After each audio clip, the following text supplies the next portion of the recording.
En esta clase continuamos con el tema de las estructuras de tracción y nos vamos a abocar al estudio de las estructuras superficiales de doble curvatura, también llamadas tensoestructuras, que son aquellas eh, estructuras que trabajan por forma, de modo de garantizar esfuerzos de tracción en toda su superficie. Como habíamos visto en las clases anteriores, la característica principal de las estructuras de tracción es la de la inestabilidad de la forma, es decir, que adaptan su geometría a los diferentes estados de carga de modo de trabajar siempre a tracción. Y veíamos la necesidad de contrarrestar esta condición. Lo vimos en la primera clase a partir de agregar peso propio a la estructura, de modo de estabilizar la succión del viento, y sino también agregando otra familia de cables de curvatura opuesta llamados cables estabilizadores.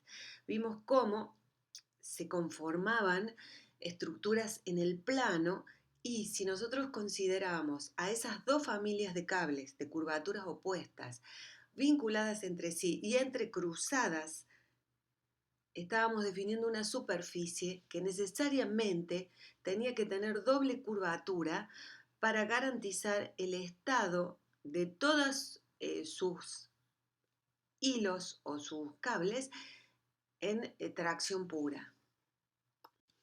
Estas estructuras, entonces, que trabajan en estado membranal, es decir, que trabajan solamente a esfuerzos de tracción, están conformadas por una doble familia de cables o hilos que se cruzan en el espacio, están definiendo una superficie de doble curvatura.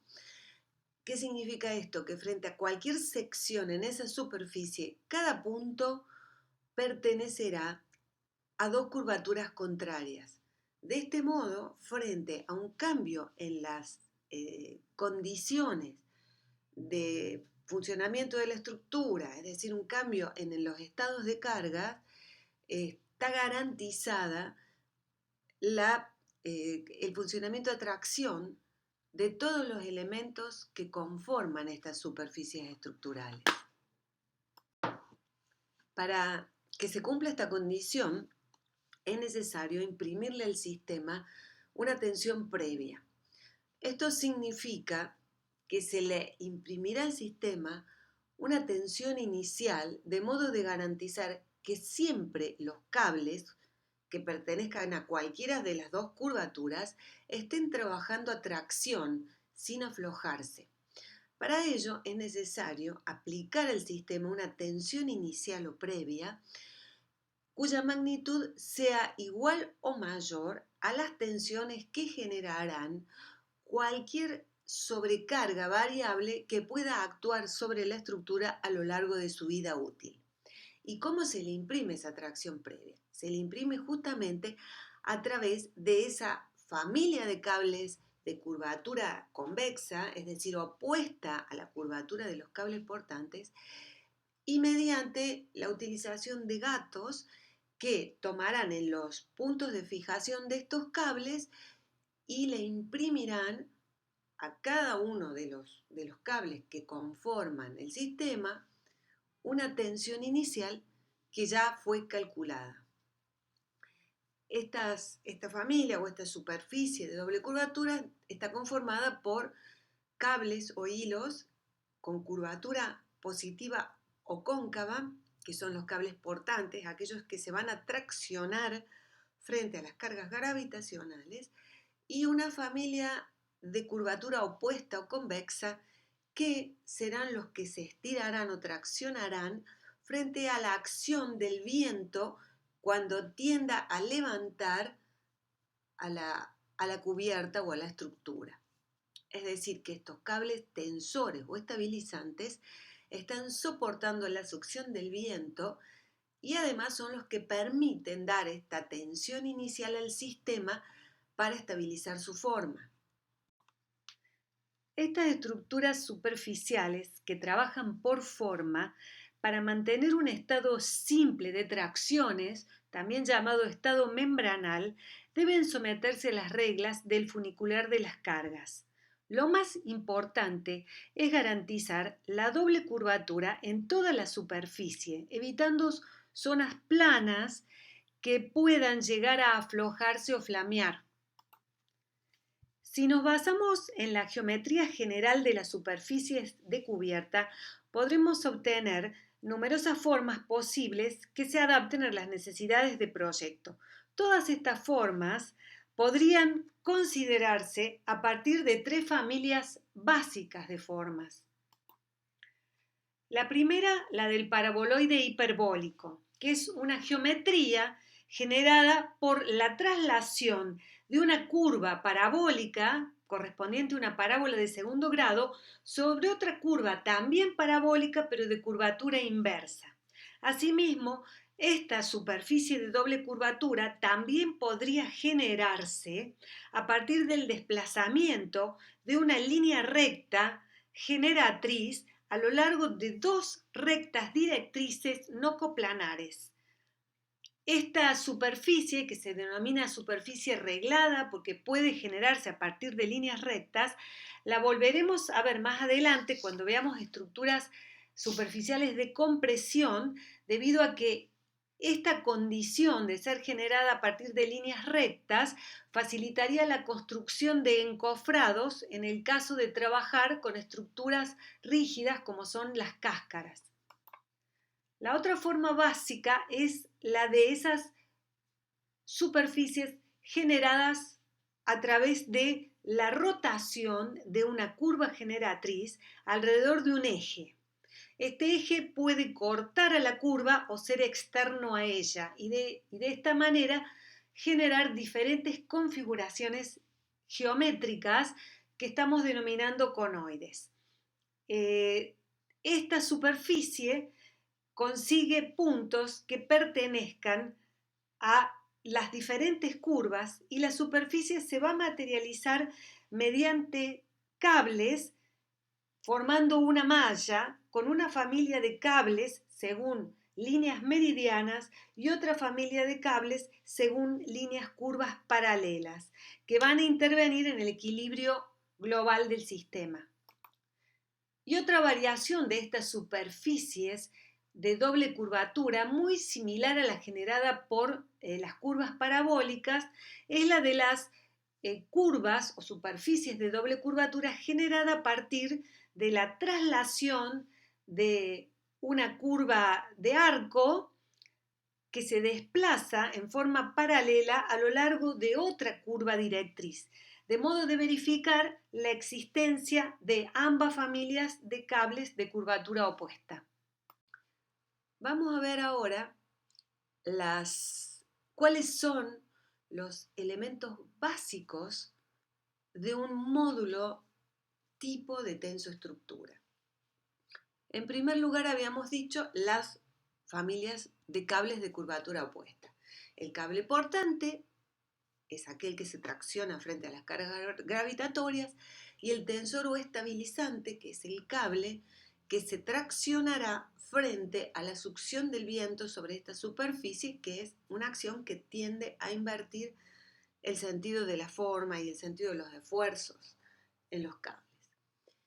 Aparecen también otros cables, que son aquellos cables que van vinculando los bordes de estas mallas o telas y que también garantizan que todo este sistema o este entramado esté tensado. Se llaman relingas o arco de descarga. Es también un elemento que va a trabajar fundamentalmente a tracción. Vamos a ver que pueden existir algunos que trabajen a flexión, pero si generan esta geometría con forma funicular, están trabajando a tracción.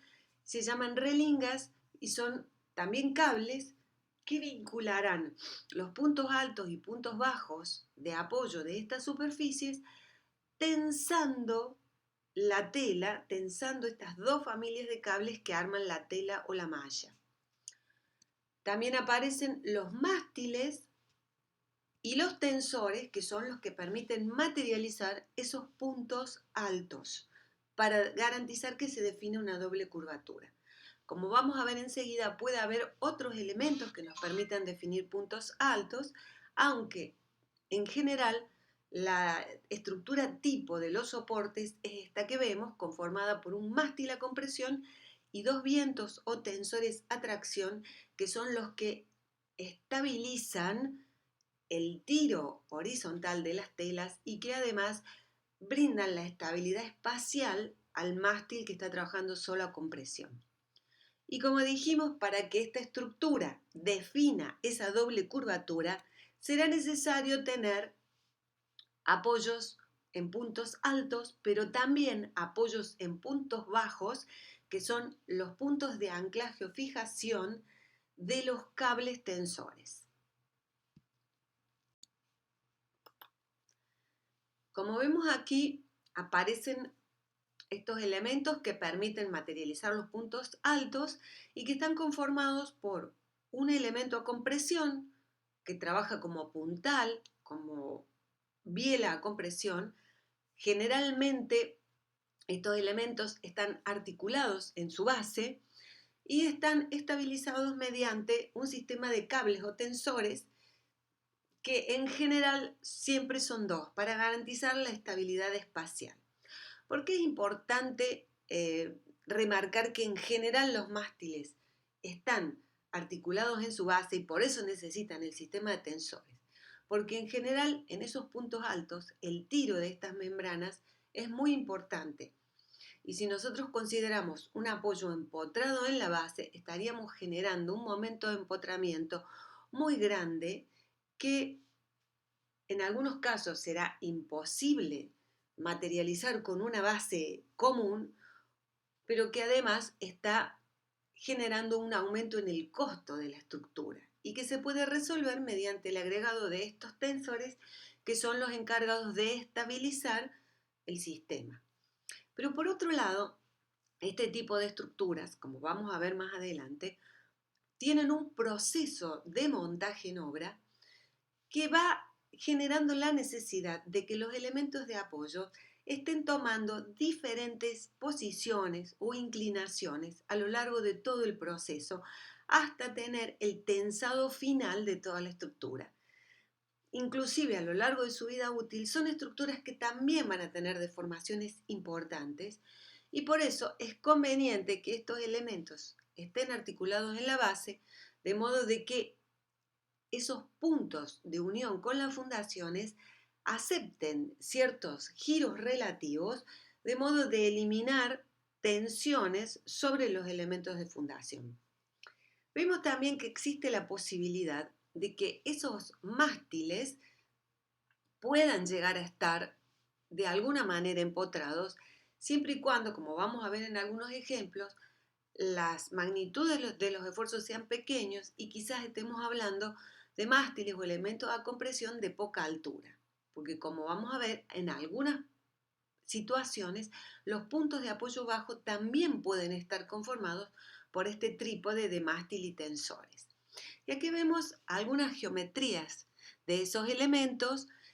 En general, como decíamos, se pretende que sean articulados en su apoyo y entonces tenemos secciones, por ejemplo, secciones variables, porque ustedes recuerden que estos elementos trabajan a compresión y por lo tanto es muy importante la seguridad del pandeo, es necesario garantizar que el radio de giro de estos elementos esté permitiendo verificar a la estabilidad del pandeo.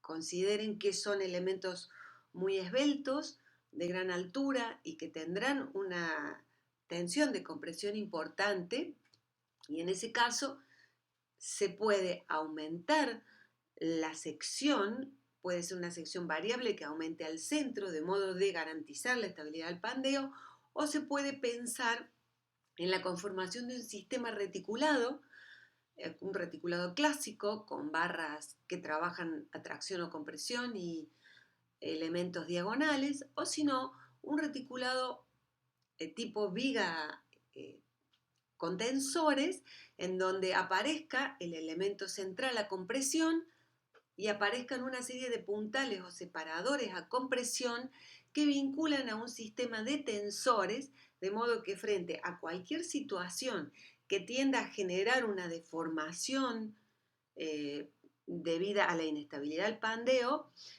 alguno de estos sistemas de tensores comience a trabajar garantizando que la pieza central mantenga su verticalidad. También este tipo de elementos o mástiles a compresión, vamos a ver que pueden utilizarse sin necesidad de convertirse en un apoyo que llega al terreno. Cuando necesitamos generar esta variación en la curvatura para garantizar el punto alto y el punto bajo en la superficie, a veces aparece la necesidad de generar estos puntos altos en algunos sectores en donde por cuestiones funcionales no podemos llegar con un apoyo hasta el piso. Entonces aparece la posibilidad de esta suerte de columnas en el aire o mástiles suspendidos que están generando esos puntos y que van a permitir definir esas geometrías tipo conoide y que estarán vinculados a otros puntos de apoyos a través de una serie de tensores o elementos auxiliares que nos permitirán generar la geometría necesaria, pero sin necesidad de invadir el espacio arquitectónico con puntales o con apoyos hasta el piso.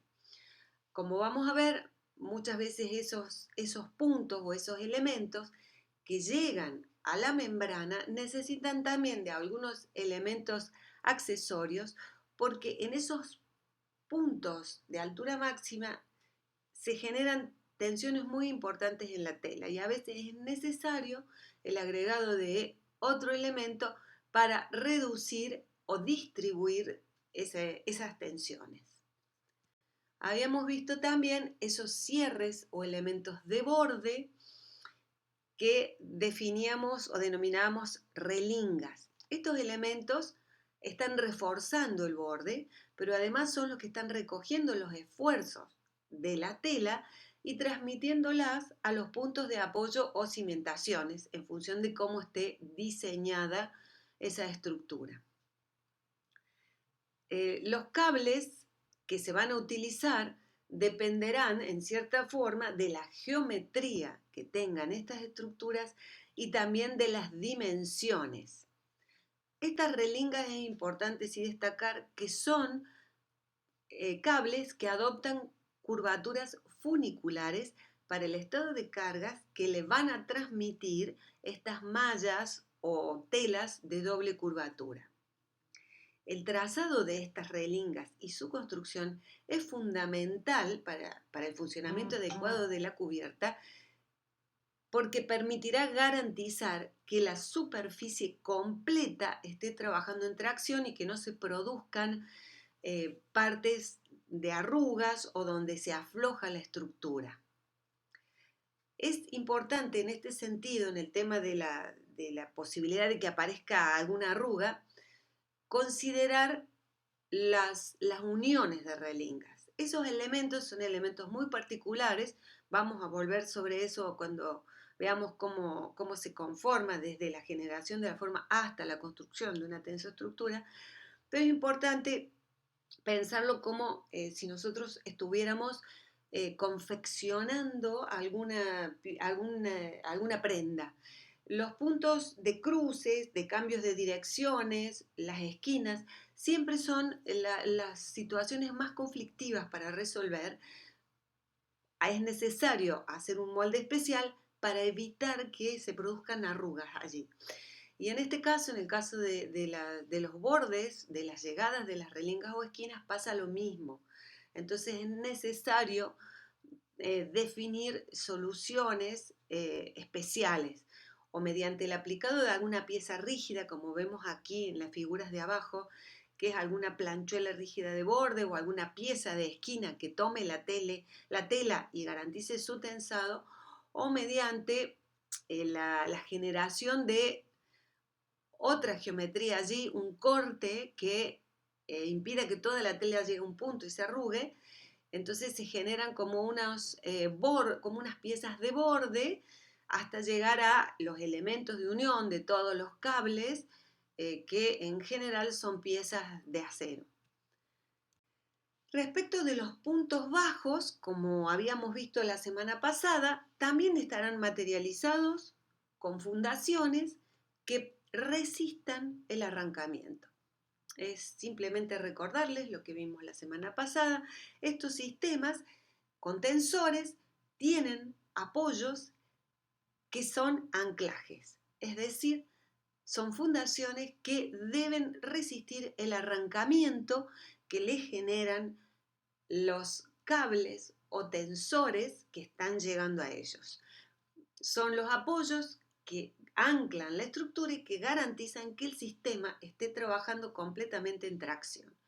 Y vemos un poco en función del tipo de suelo, como dijimos la semana pasada, y de las magnitudes que tengan estas fuerzas que le transmite la membrana o los cables, tendremos diferentes soluciones, desde las más simples para las tensiones más bajas, como pueden ser los arpones o estacas, que son aquellos anclajes superficiales que van a equilibrar ese tiro mediante el peso de las tierras que arrastran, la utilización de grandes volúmenes de hormigón, de modo de contrarrestar esa fuerza de arrancamiento con el peso propio de la estructura, hasta las fundaciones profundas que utilizan pilotes trabajando a tracción. Y como veíamos, es muy importante entonces la definición de la geometría de estas superficies. O sea, es fundamental garantizar una superficie de doble curvatura. Y en ese sentido, vamos a ver cómo a partir de esas formas básicas que yo les mostré, podemos generar diferentes configuraciones geométricas, aumentando la complejidad de las mismas mediante el agregado o la mezcla de diferentes tipologías. Acá vemos las tres configuraciones geométricas más utilizadas, que son aquellas que utilizan mástiles y tensores en el perímetro, es decir, externo, las que utilizan mástiles internos y tensores externos para garantizar que el sistema quede tensado, y aquellas que utilizan en lugar de los mástiles otros elementos a compresión, como por ejemplo los arcos. La diferencia en la configuración geométrica también responde a condicionantes funcionales. Como vemos aquí en estas tres configuraciones, hay diferentes características. En la primera, con mástiles externos, vemos que aparece una superficie libre de apoyos en el medio de la planta, pero que las alturas son máximas en los bordes. Entonces, ¿eso qué nos está generando? Nos está generando un espacio donde la altura libre mínima se verifica en el centro de la luz y donde en los apoyos que están en los bordes aparecerán las alturas más importantes. En este sentido, habrá que ver qué actividad se realiza allí, si es conveniente que la altura mínima se dé al centro de la luz y si es conveniente que la máxima altura se dé en los bordes, de modo de generar la necesidad de envolventes de gran altura. Por otro lado, aparecen las superficies conformadas por mástiles internos y tensores externos que generan puntos de gran altura al centro, pero que tienen la complejidad de que empiezan a aparecer estos apoyos intermedios que invaden el espacio. En función de los usos podrían ser convenientes porque podrían ayudar a enfatizar alguna situación espacial. Por ejemplo, hay algunos templos religiosos que necesitan de esta sectorización o de un ritmo determinado, y este tipo de elementos es muy utilizado. Las estructuras para los circos, que aprovechan estos elementos de apoyo para también allí colocar los apoyos de las cuerdas de equilibrio, o colgar de esos mástiles también algunas rejas o protecciones en función del tipo de espectáculo que se realice. Y después tenemos las estructuras que tienen arcos como elementos que garantizan los puntos altos y que tienen como ventaja que permiten una gran superficie cubierta en donde la altura más importante está focalizada al centro de la luz. Este tipo de estructuras tiene como contrapartida que las estructuras en arco, como vamos a ver en las próximas clases, están generando en sus apoyos empujes horizontales muy importantes. Entonces habrá que estudiar si es posible generar ese tipo de apoyos o ese tipo de fundaciones a estos elementos. En base a estas configuraciones básicas, a medida que se incrementan la cantidad de elementos, se pueden ir complejizando las geometrías. Y aquí vemos algunos ejemplos. Tenemos los puntos altos o mástiles en los extremos y también empiezan a aparecer los puntos bajos, que son aquellos que permiten vincular los arcos de descarga o los arcos de curvatura, los cables, perdón, de curvatura convexa. Y en función también de las proporciones en planta, será necesario ir incorporando más elementos para garantizar que se dé siempre esta doble curvatura y que no empiecen a aparecer zonas muy planas, porque esas zonas seguramente serán conflictivas, generarán grandes desplazamientos e inclusive en algunas situaciones podrían hasta generar el riesgo de acumulación de agua según el clima en donde estén, lo que obviamente significa una situación no deseada con complejidades no solo en los aspectos constructivos, sino también estructurales, porque esa sobrecarga generada por la acumulación de agua puede no estar considerada en el cálculo y generar inclusive el colapso de la estructura. Aquí vemos algunos ejemplos de estas configuraciones con los puntos altos en los extremos, desde la más simple como este intercambiador en Canarias, que tiene 2 puntos altos y 2 puntos bajos, y fíjense que en los puntos altos, en función de los esfuerzos y para dar más estabilidad, en vez de utilizar un único mástil a compresión y 2 vientos a tracción, se ha invertido y se están utilizando 2 mástiles a compresión armando un apoyo en B con un solo elemento que esté trabajando a tracción y que es el que se va a ir tensando hasta conseguir la tensión de cálculo en toda la tela y la posición final de toda la estructura. Y algunos otros elementos que pueden ser desmontables, como las marquesinas de ingreso, que pueden aparecer en algún momento del año y después se pueden desmontar, que pueden estar fijadas, materializando esos puntos altos, a lo mejor a estructuras que corresponden a otro tipo de edificios. Lo que es importante es tener la tranquilidad de que esas estructuras podrán contrarrestar las solicitaciones que se van a generar a partir de los tiros de esos cables o de esa membrana. Y vemos también otro ejemplo de una cubierta en una exposición, es una cubierta desmontable, en donde los puntos altos están materializados por un conjunto reticulado que le brindan muchísima más esbeltez y los puntos bajos son una serie de tensores que se encuentran a mayor distancia. Obviamente, como habíamos dicho la semana pasada con la Sercha-Hauer, será necesario estudiar a dónde llegan esos puntos de anclaje, porque son puntos que generan alguna situación conflictiva respecto de lo funcional, pueden generar hasta un riesgo, pues son elementos muy esbeltos que pueden no verse y pueden generar riesgo para los peatones o los usuarios.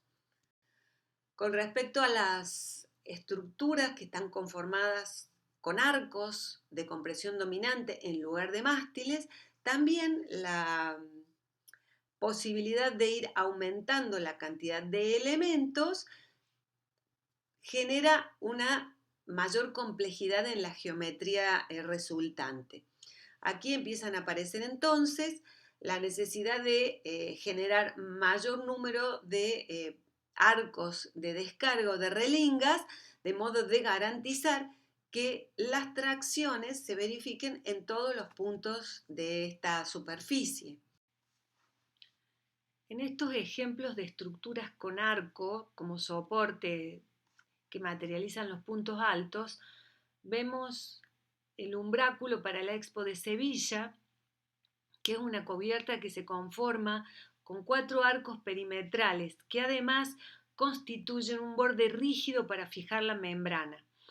El arco tiene sección tubular, que es la más adecuada para resistir compresiones, flexiones y torsiones generadas por el tiro de las membranas.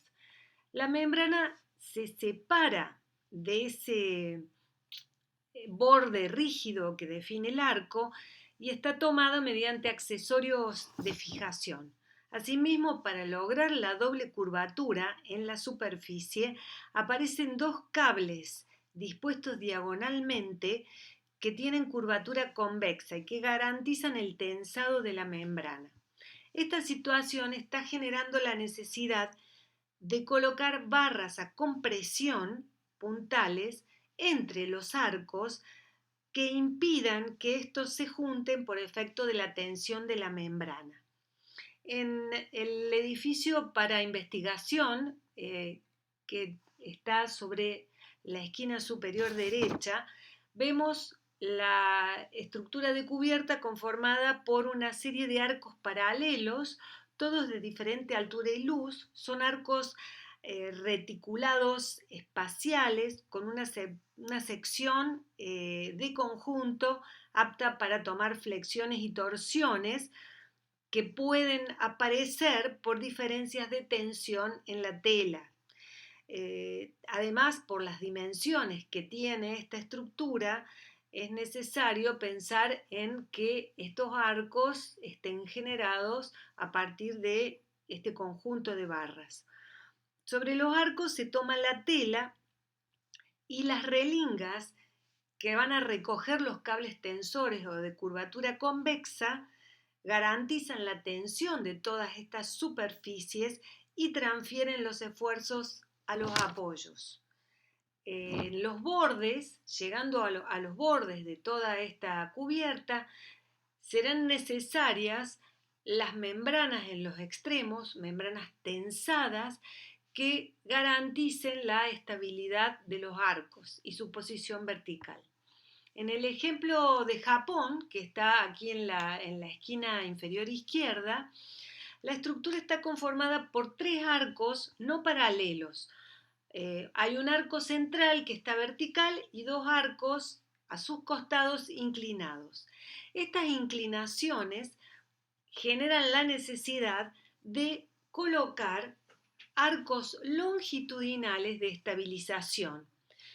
Cada tramo entre estos arcos está cubierto por una membrana que desarrolla superficie de doble curvatura. Estas dobles curvaturas pueden verse gracias al diseño de los patrones, es decir, de los moldes de las telas de las membranas con las que están confeccionadas estas cubiertas. Esto nos permite ver la curvatura cóncava entre arcos y la curvatura convexa en la dirección perpendicular a ellas. Y la tensoestructura para la Feria de Milán, que tenemos en la esquina inferior derecha, que materializa los puntos altos al centro de la luz a partir de una cercha Hauer. Aquí no aparece un arco, sino aparece una cercha Hauer y la membrana se toma del cable. La membrana se está tomando del cable tensor, del cable inferior, que define una curvatura convexa. Los puntos bajos y altos en el perímetro, a su vez, se logran tomando los cables o anclando los cables en las estructuras de los edificios existentes.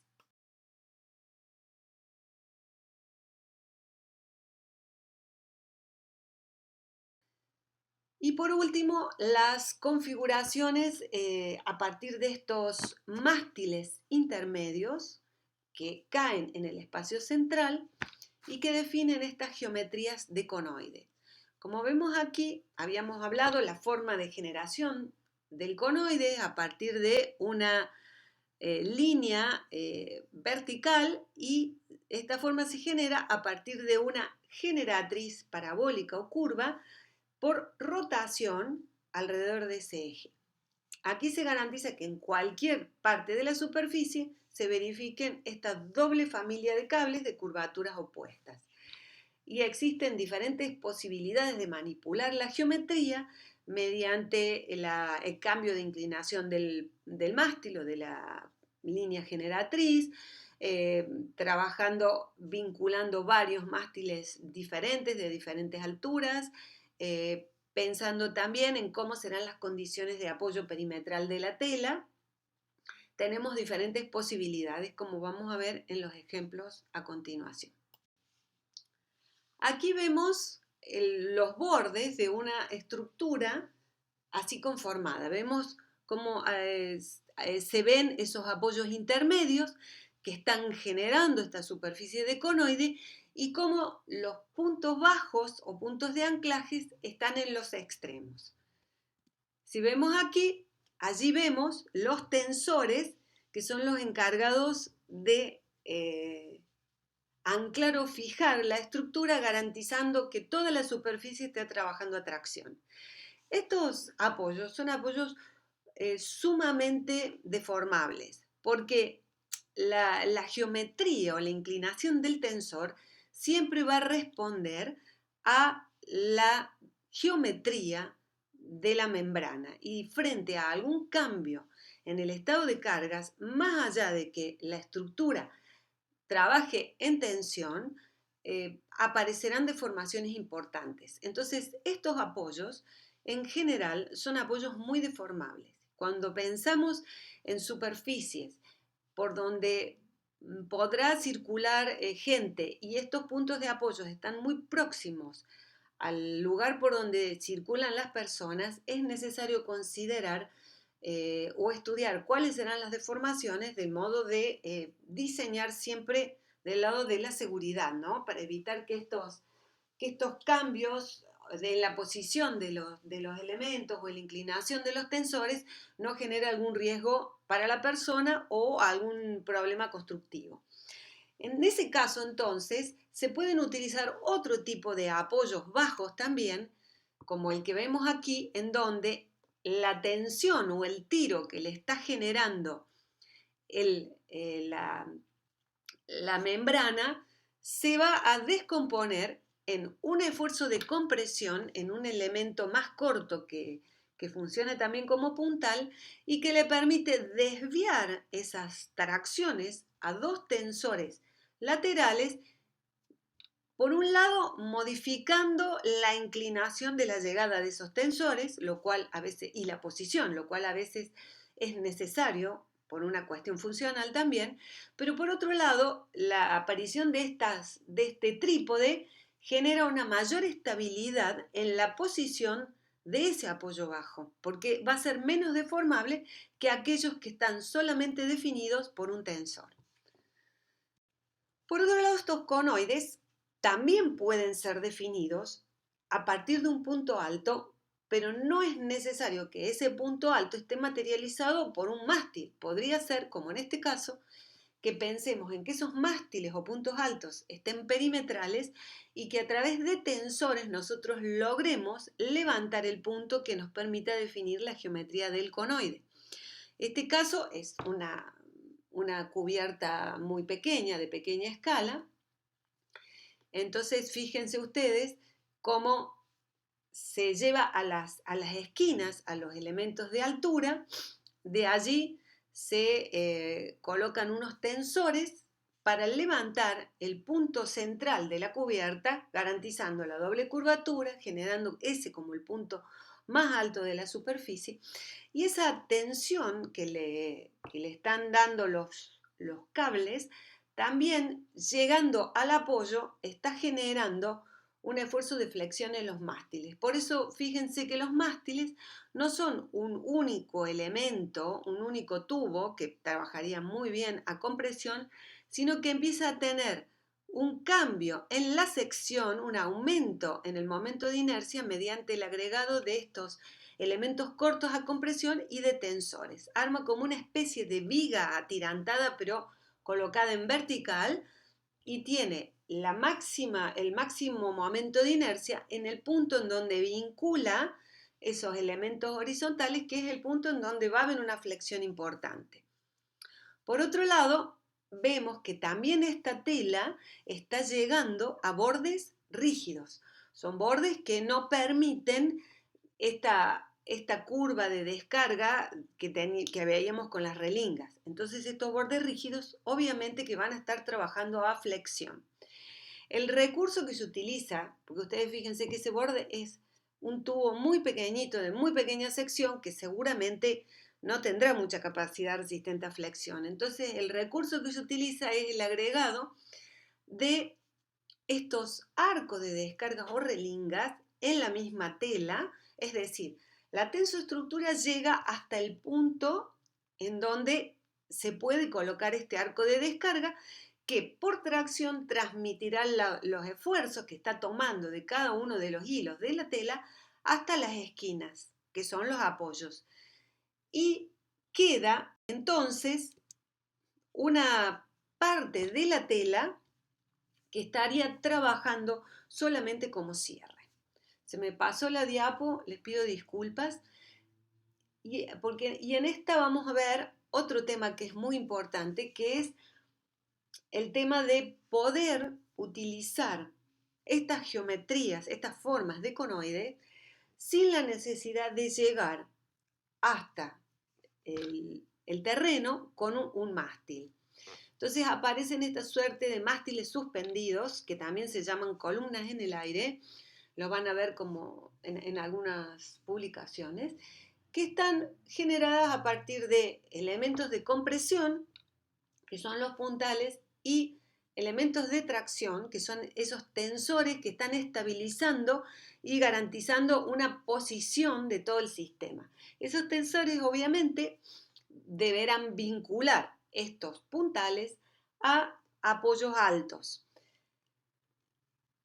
Y es importante aquí considerar que en general en este tipo de estructuras de altísima eficiencia es necesario pensar en que el sistema logra estabilidad a partir de una serie de elementos, pero hay que considerar siempre desde el lado de la seguridad el riesgo de que alguno de esos elementos se rompa y la estructura colapse. Entonces, en general, lo que se recomienda es la redundancia de elementos. Como vamos a ver en este ejemplo, aparecen los cables tensores, pero también están apareciendo otros cables que comenzarán a trabajar si fallara alguno de los cables del sistema inicial. De esta manera, impiden que la estructura precipite en caso de que se rompa alguna de las piezas. Y los puntos en donde el mástil toma a la tela son puntos en donde hay una gran concentración de tensiones. Nosotros habíamos visto en las estructuras en general que cuando una estructura superficial apoya sobre un elemento puntual, allí se corre riesgo de lo que se llama el punzonado. Veíamos en las estereoestructuras como esa concentración de tensiones sobre las barras que convergían a una columna podía disminuirse o repartirse aumentando la superficie de apoyo. ¿Se acuerdan que hablábamos de los capiteles? Y en este caso de las telas, con más razón, porque estas membranas tienen una altísima resistencia a la tracción, pero tienen una muy baja resistencia al rasgado, es decir, a la rotura en un punto por la aplicación de alguna fuerza muy importante concentrada. Y es un poco eso lo que está pasando en estos puntos de apoyo. Entonces, se debe recurrir, por un lado, a aumentar la densidad de la estructura, a aumentar a lo mejor las capas de membrana para aumentar la resistencia. Ustedes van a ver que siempre en estas puntas o especie de sombreretes del conoide, van a ver que hay más opacidad en la tela, porque en general se utilizan varias membranas superpuestas, de modo de aumentar la resistencia. Y por otro lado, si no, se puede utilizar el recurso de agregar un elemento intermedio, como una especie de sombrerete o de anillo de vinculación, de modo de no llegar con la tela hasta la punta y lograr una distribución más equitativa de las tensiones en la superficie de los bordes. Aquí vemos otro ejemplo en donde está pasando exactamente lo mismo. Allí vemos esta especie de sombrerete que se utiliza, que además permite aprovechar también la estructura como un recurso para garantizar la entrada de luz cenital. Aquí vemos cómo a partir de ese anillo de borde que recoge la membrana se colocan unas especies de cúpulas transparentes que generan una entrada de luz. Por otro lado, también estamos viendo allí cómo hay una densificación de la malla, un aumento en las capas de la malla alrededor de estas llegadas, eh, porque allí es donde se produce la concentración de tensiones. Y en la imagen que vemos, en la foto que vemos al costado, vemos una estructura de estas características. Esta foto me gusta mucho mostrarla porque me la envió un alumno en sus viajes. Se ve que había quedado muy interesado en el tema de las tensoestructuras y en sus viajes por Latinoamérica, todas las estructuras que iba encontrando, las fotografiaba y me las enviaba, y me pareció muy interesante esta, no solamente por la membrana, sino porque, por el tipo de obra que es. Esto es un espacio para eventos en un sitio arqueológico. Entonces allí hay un requerimiento, una condicionante de diseño muy importante, que es la de no invadir con estructuras permanentes o no reversibles estos espacios de gran valor patrimonial. La posibilidad de estas telas, que son elementos que pueden desmontarse y que simplemente necesitan de la seguridad de algunos puntos de anclaje y algunos puntos de apoyo no más, me pareció realmente muy interesante como alternativa. Por otro lado, esta cubierta, por las dimensiones que tiene, necesita generar puntos altos y bajos para garantizar la doble curvatura, y ustedes fíjense que por el tipo de uso, esto va a ser un salón de eventos, alguna conferencia, algún espectáculo, esos puntos altos están materializados por estos puntales o mástiles suspendidos al centro, y empiezan a aparecer los apoyos en los bordes.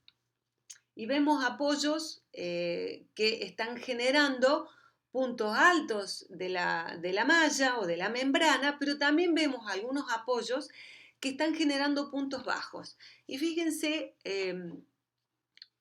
ahí vemos en donde hay un cambio en la curvatura de la membrana, como generando un conoide invertido que llega a un punto bajo, que es una columna, que si nosotros pensamos en cómo está trabajando la estructura, ese punto bajo, para garantizar que el sistema esté en tracción, ese punto bajo debería ser un elemento de tracción, es decir, podría estar materializado por un cable.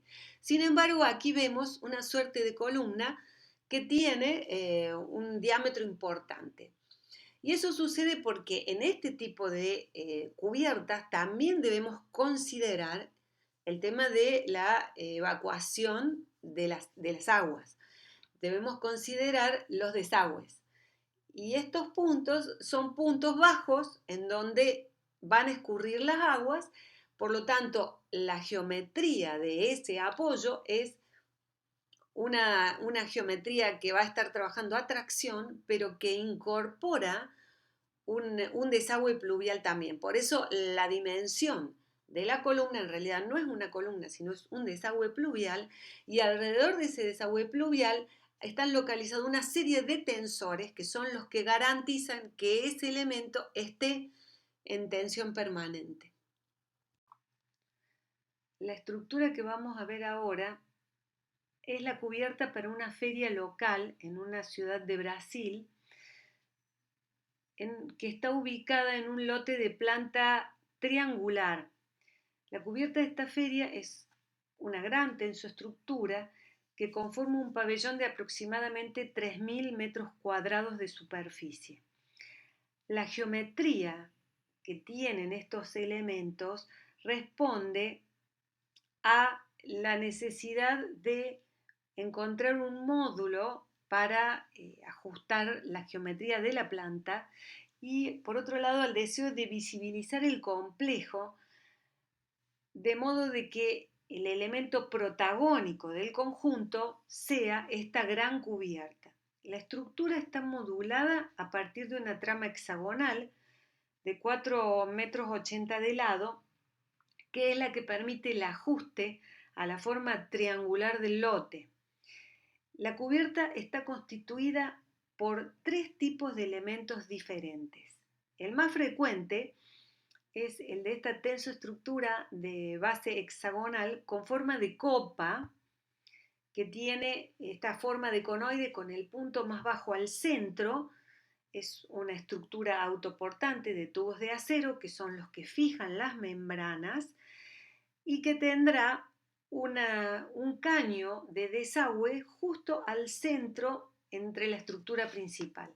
El segundo elemento, que está menos repetido, definiendo una línea que paralela a la hipotenusa del triángulo, define como una circulación principal, está conformado por una estructura metálica tipo paraguas que ocupa un área mayor en la planta con una columna central y su estructura, su cubierta, también con geometrías que forman conoides, se solapa sobre las copas o la estructura de copas más pequeñas y más bajas, de modo de generar también protecciones frente a las acciones climáticas y frente al agua. Y hay un tercer elemento, que en realidad son nada más que 2 grandes estructuras con forma de conos, que son los más altos y de mayor porte, que tienen la forma de una tienda cónica y poseen una estructura externa de sustentación conformada por grandes mástiles y arcos concéntricos con un anillo central de compresión que son los que van a sostener la membrana con forma de conoide. También aparecen tensores en el sistema que son los que están constituyendo un sistema auxiliar que estabiliza el conjunto. La estructura de esta cubierta permite también la organización espacial y esos elementos diferenciados marcan diferentes situaciones espaciales en el interior de este edificio. Como decíamos, los segundos elementos o elementos de altura intermedia definen como una circulación lateral paralela a la línea de la hipotenusa del triángulo, y los elementos de mayor porte están definiendo una plaza o espacio central de mayor altura.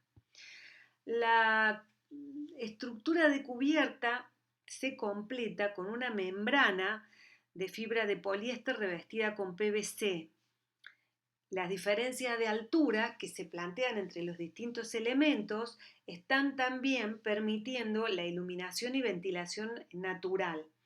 La elección de este sistema constructivo y de este tipo de estructura respondió fundamentalmente a las características funcionales, esta característica de espacio efímero que tienen las ferias, pero también tenía que ver con la posibilidad de disminuir los tiempos de montaje de la estructura y por otro lado el menor costo de estas cubiertas en comparación a cubiertas conformadas con chapas o con placas de acero.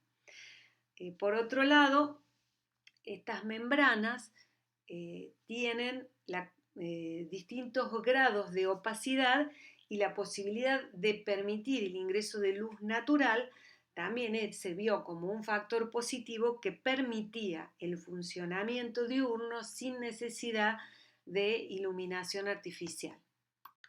Y esta otra obra que tiene otra escala totalmente diferente, que es la cubierta para la sala, el área de llegadas de un aeropuerto en Estados Unidos, y que está conformada por una sucesión de planos que podríamos definir como cerchas Hauer espaciales o también como una tensoestructura que tiene cables portantes y cables estabilizantes, y los elementos que los están vinculando son estas membranas de doble curvatura, generando esta suerte de volumetría que busca asimilarse al paisaje de montañas en esta zona. Fíjense que esta estructura está tomada en sus puntos altos de unos mástiles que aparecen en este gran espacio central, y en sus puntos bajos está tomada de estructuras existentes, de las estructuras que conforman los edificios perimetrales. Esta zona, que es una zona de alta sismicidad, eligió este sistema constructivo y este tipo estructural justamente en función de lograr una gran cubierta sin incrementar el peso propio de la estructura. Aquí vemos otra característica que se ve muy bien en el montaje, que es la del elemento de cierre en esos puntos altos. Hablábamos de la necesidad de un elemento intermedio que permita distribuir las tensiones para que no haya riesgo de rasgado o de rotura de las membranas en esos puntos de máxima concentración. Y aquí aparecen esta suerte de sombreretes que, por otro lado, son los que están generando la protección hidrófuga en esos puntos. Vemos entonces los cables portantes que tienen después los tensores que se fijan en la estructura del edificio existente en los puntos bajos. Todo esto está vinculado por telas, entonces aparecen también algunas relingas, y después aparecen los cables estabilizantes de curvatura convexa que están en los puntos intermedios, garantizando la doble curvatura siempre de la tela, y que también se están anclando o fijando en la estructura de estos edificios laterales, que es una estructura convencional de pórticos. Respecto de las envolventes, un tema que vimos en la primera clase, este tipo de estructuras son en general utilizadas para cubiertas desmontables o espacios semicubiertos. Tienen como complejidad que el diseño de las envolventes necesitará de una estructura independiente, debido a que este tipo de membranas no tiene capacidad de tomar las acciones que pudiera transmitir la estructura de envolvente frente a las acciones del viento. Entonces es necesario generar una estructura que se independice de la cubierta para resistir la presión del viento sobre las envolventes. En el caso, habíamos visto en la primera clase la posibilidad de utilizar ménsulas, y en función de las dimensiones que tengan estos planos de envolvente y las magnitudes de esos esfuerzos, será el diseño que nosotros haremos. En este caso me pareció interesante mostrárselos porque para el diseño de las envolventes han utilizado también este principio de los elementos atracción. Y entonces aparece el plano de envolventes como un plano central y que está estabilizado por esta especie de ménsulas conformadas por tensores que tiene, esta es como una especie de viga atirantada, pero que tiene tensores de los dos lados, de modo de considerar la inversión en el sentido de las cargas. Cuando aparece la succión, se traccionará el sistema con los tensores correspondientes, y cuando aparece el esfuerzo inverso generado por el viento como una succión se traccionará el otro sistema, ¿no? Y aquí vemos cómo aparece también una viga horizontal que está conformada por puntales y tensores y un elemento rígido o cordón que es el que además conforma la carpintería para los vidrios, como esa viga para mantener su posición horizontal tiene que estar vinculada a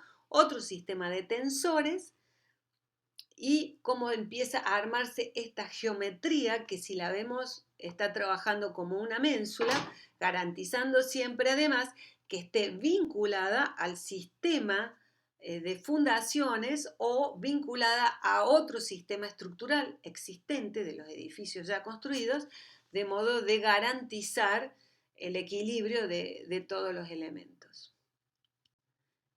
Y respecto a las envolventes, sí es importante considerar que este tipo de estructuras es muy interesante para utilizarlo como una alternativa de acondicionamiento climático en el caso de grandes superficies vidriadas, que además puede generar recursos muy interesantes en cuanto a el manejo del volumen, en cuanto a las texturas y en cuanto a las geometrías de estas envolventes. Siempre es importante considerar que debemos verificar que en este tipo de estructuras se dé esta situación de doble curvatura. Entonces habrá que generar puntos en distintos niveles, no todos en el mismo plano, para que estas especies de telas o filtros estén trabajando siempre en tracción. Ahora una síntesis de los aspectos más importantes de la clase.